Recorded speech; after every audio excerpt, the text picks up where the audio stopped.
Hola chicos, ¿cómo están todos ustedes? Muchas, pero muchas bendiciones para todos. Hoy quisiera hablarles de una pequeña reflexión de vida y esta es, muchas personas dicen, es que la letra mata, más el espíritu vivifica. O sea, están queriendo decir que es más importante las cosas del espíritu que la enseñanza bíblica, ¿cierto? La doctrina o nuestros estudios, ¿sí? De la palabra de Dios. Y creo que todo debe ser muy equilibrado. ¿Por qué? Nosotros siempre debemos tener un espíritu enseñable, ¿sí? Es decir, desaprender en muchas ocasiones para volver a aprender. Sé que muchas personas, ejemplo, nuestros hermanos católicos, están tan aferrados ya a sus creencias que dicen, no, esto es así, punto, porque el padre lo dice, o respetando sus creencias, ¿sí? O su adoctrinamiento. Pero yo les quiero hacer en este momento una pregunta. Yo hace ya un buen tiempo, hace unos 2, 3 años, ya conocía la respuesta. Pero siempre se me dijo que tú y yo éramos la sal del mundo. ¿Sí? Ustedes son la sal del mundo, dice un versículo de la Biblia. Y yo me ponía a analizar hace mucho tiempo y me decían, es que la sal del mundo significa que usted es el que le da sabor a este mundo. Y efectivamente sí, la sal da sabor, pero resulta y pasa que con el tiempo, años después, me encontré que no era lo mismo, ¿sí? Pero no estoy diciendo que en parte eso sí tenga algo de cierto, ¿sí? Lo que quiero decir es esto. Luego de eso, bueno, cambié el chip porque me dijeron que cuando la Biblia dice que tú y yo somos la sal del mundo, se refiere es a que nosotros como personas cuando predicamos del Evangelio a las demás personas, al ser sal en una persona, ¿qué produce la sal cuando tú comes mucha sal? ¿Qué produce? No me refiero a las enfermedades, ¿sí? Sino en el momento, en el instante. Mucha sed, ¿cierto? Sed, te da mucha sed, te da sed. Se te abren las papilas gustativas, se te seca la boca y te da mucha sed. Entonces en ese momento yo creí que como la Biblia dice que Jesús es el agua de vida, nosotros al predicar eso daba curiosidad en las personas de llenarse de esa agua de vida, ¿sí? ¿Y quién es el agua de vida? Jesucristo.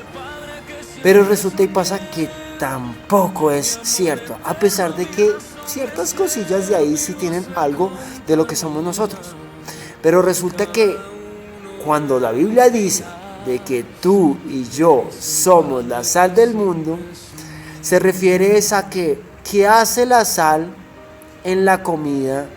Por ejemplo, en tierra caliente cuando se esparce sobre una carne, por así decirlo. La preserva, ¿cierto? Entonces, en el Antiguo Testamento y en los tiempos antiguos se decía que, y en estos tiempos también, para curar o para que un alimento dure más tiempo, se le coloca una capa de sal, ¿sí? O se envuelve en sal, se le aplica sal, ¿cierto? Y esta también es una forma de, el que tenía sal, era también una expresión de tener dinero, ¿sí? Porque el que tenía sal la podía cambiar. La sal era muy valiosa en aquellos tiempos. Pero vuelvo a lo mismo. Cuando la Biblia dice que nosotros somos la sal del mundo, significa que nosotros no nos podemos untar del mundo, ¿sí? Debemos permanecer limpios del mundo, libres del mundo, ¿sí? Porque el mundo trae pudrición en la comida, ¿sí? Ejemplo, en una carne no la preserva tanto tiempo. La sal sí lo hace. Cuando la Biblia dice que tú y yo somos la sal del mundo, es que nos preservemos limpios y lejos del mundo, ¿sí? De las filosofías baratas, ¿sí? De las tentaciones de la carne, ¿sí? De las cosas que te dice el mundo que están bien y tú sabes que no están bien, porque si eres espiritual, sabes que ese tipo de cosas no están bien. Entonces, chicos, para finalizar, no somos ni los que le dan sabor, a pesar de que en cierto sentido nosotros sí muchas veces nos dicen, uy, ustedes por qué son tan felices. Es por eso, porque tenemos a Jesucristo y paré de contar. En el segundo caso, una parte de ello tiene razón, pero tampoco, ¿sí? Porque en verdad, pues tú cuando hablas la palabra de Dios, eso dan ganas como de curiosidad a los demás y por eso es que muchas personas quieren escuchar acerca de este Jesús del cual nosotros hablamos, ¿sí? Del Padre, del Hijo, del Espíritu Santo, de Dios como tal, ¿cierto? Pero por otro lado, des en cuenta, Cuando la Biblia habla acerca de esto, dice es que nosotros somos los que nos debemos mantener lejos y limpios de este mundo, ¿sí? No tenemos que tener en nuestras vidas pudrición, ¿cierto? Como en el ejemplo de los panes con levadura, ¿sí? Porque los panes con levadura significaban pudrición, ¿sí? Entonces, eso también se refiere a las doctrinas extrañas o las filosofías confusas que hay, ¿sí? Incluso cosas que en estos tiempos se hablan, unos evangelios totalmente distorsionados de la palabra de Dios, que tú y yo podemos ser muy analíticos en ese tipo de cosas, pedirle primero discernimiento al Espíritu Santo y hacer estudios de la palabra de Dios y decir, ¡puf! Realmente esto no era así. Entonces ese es el espíritu enseñable que tú y yo debemos tener, porque la Biblia, ¿qué es? Una carta abierta, y nosotros debemos ser cartas abiertas. Eso es a lo que se refiere la palabra de Dios cuando dice que debemos ser cartas abiertas, ¿sí? Conocerán la verdad y la verdad les hará libres. Muchachos, muchas bendiciones. Espero que haya quedado resuelta esta incógnita, esta pregunta de si somos o no somos la sal del mundo, ¿sí? Aparte de todo, que la sal nunca pierde su sabor, ¿cierto? La sal, así como decía el otro día un amigo, así tú la quemes, a ti se te quema la comida y así quede negra, la sal nunca va a perder su sabor. Eso es lo que debemos tener tú y yo. Nunca debemos perder nuestra esencia de Jesucristo, del Evangelio, del Espíritu Santo, de dónde venimos y para dónde vamos, de dónde nos debemos hacer tesoros, ¿sí?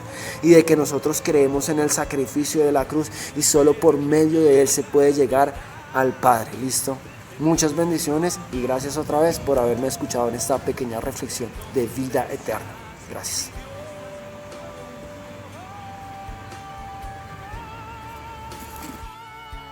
En los tiempos bíblicos, además de ser utilizada como elemento de condimentación, la sal cumplía un propósito primario, la conservación de los alimentos. Las colinas del Mar Muerto proveían los depósitos para la extracción de este mineral, utilizado también en las ofrendas sacrificiales y la concertación de pactos. La sal extraída solía estar mezclada con otros minerales y muchas veces, al contacto con el agua, se diluía, dejando solo residuos sin sabor.